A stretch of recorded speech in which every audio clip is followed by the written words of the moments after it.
Hello everyone, आपका हमारे YouTube channel पर स्वागत है। आज हम 10th class NCERT math chapter 5 exercise 5.1 का सेकंड क्वेश्चन देखेंगे। देखते हैं इसमें क्या है।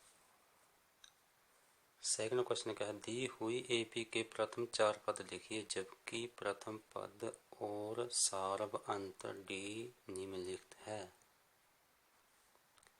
पहला पद आपको गिवन है, उनका डिफरेंस आपको डी सारब अंतर भी गिवन है। आपने क्या करना है, पहले 4 पद आपने ज्ञात करने हैं। तो देखते हैं, पहला भाग सोल्व करते हैं। क्या है पहले भाग में, ये आपको कितना गिवन है 10 और डी कितना गिवन आपको 10। प्रथम पद आपको गिवन है, यानी कि पहला पद आपको दिया है।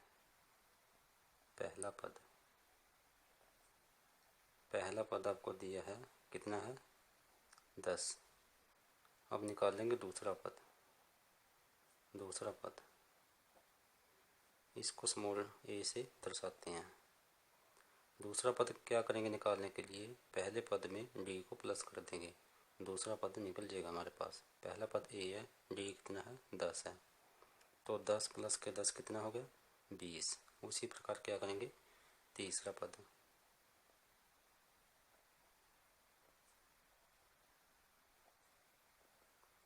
तीसरे पद में क्या करेंगे, दूसरे पद में डी को प्लस कर देंगे।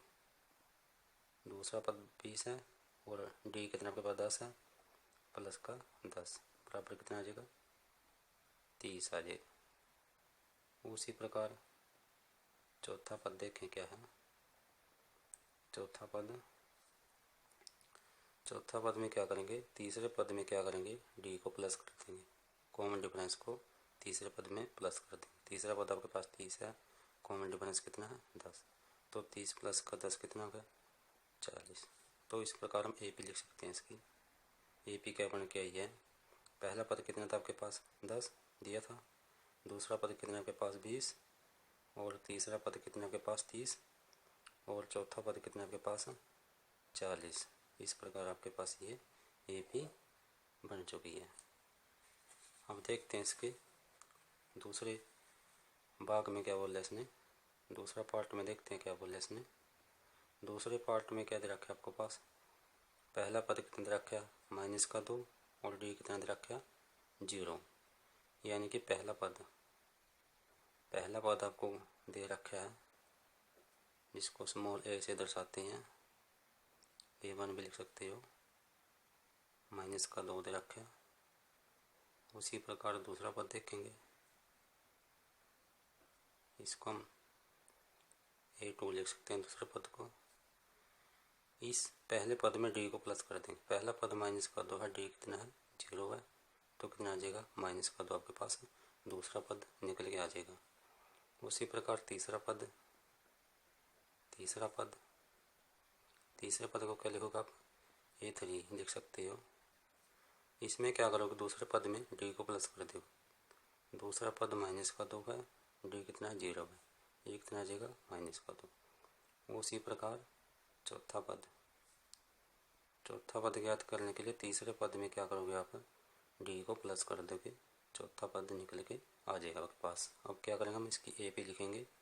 ए पी क्या बन गई हमारे पास है, पहला पद कितना था दे रखा था -2, दूसरा पद कितना है ये भी -2 है और तीसरा पद कितना है ये -2 है, चौथा पद कितना है ये -2 है। इस प्रकार हम इसकी ए पी लिख दी हमने, ए पी बन चुकी है। और ये देखते हैं इसका तीसरे पार्ट में क्या दे रखा है। तीसरे पार्ट में ए आपको गिवन है 4 और डी कितना गिवन है -3। तो पहला पद तो आपको गिवन है ही है, पहला पद तो आपको दे रखा है इसने 4 है। अब निकालेंगे दूसरा पद क्या आपके पास है। दूसरे पद में क्या करेंगे आप, इस एक ए आपके पास है ना, इसमें डी प्लस कर देंगे। ए कितना आपके पास ये 4 है और डी कितना है प्लस कर देंगे आपके पास, ये प्लस है ये माइनस है।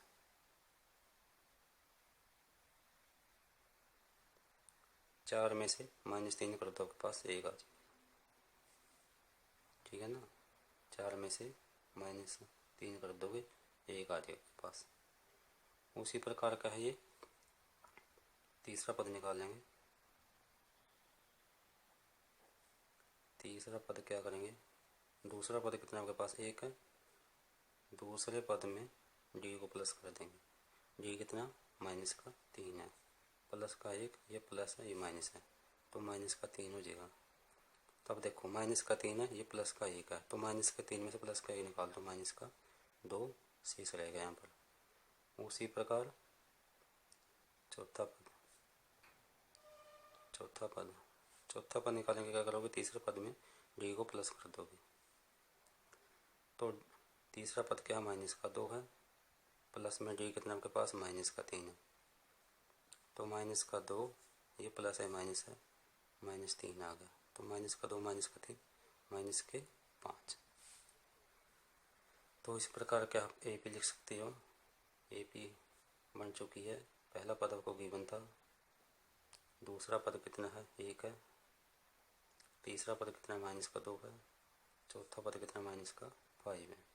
इस प्रकार आपकी ए पी बन चुकी है। अब देखते हैं इसमें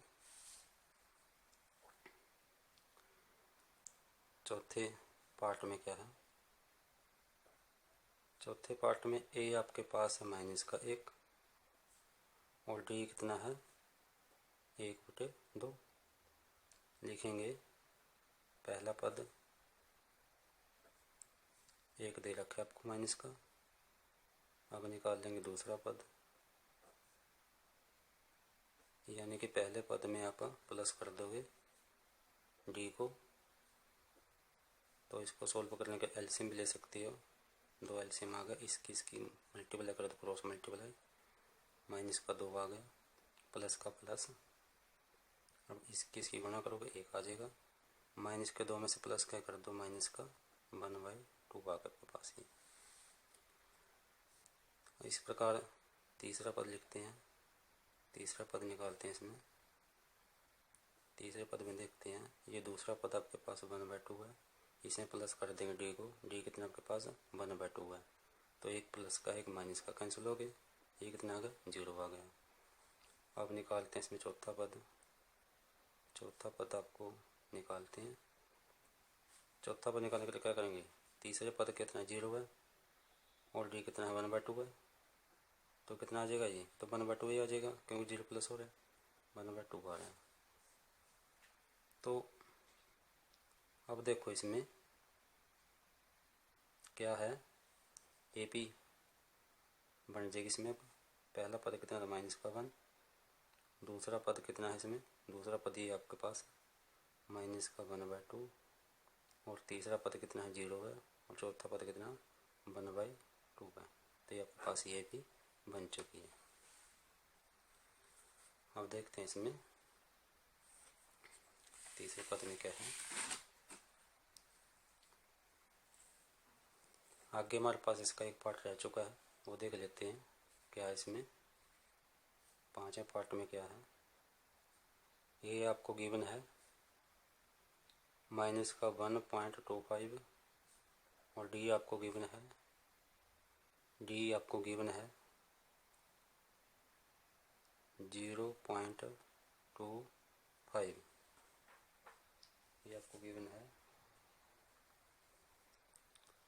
ये माइनस का है। तो अब देखो इसमें पहला पद आपको दे रखा है, पहला पद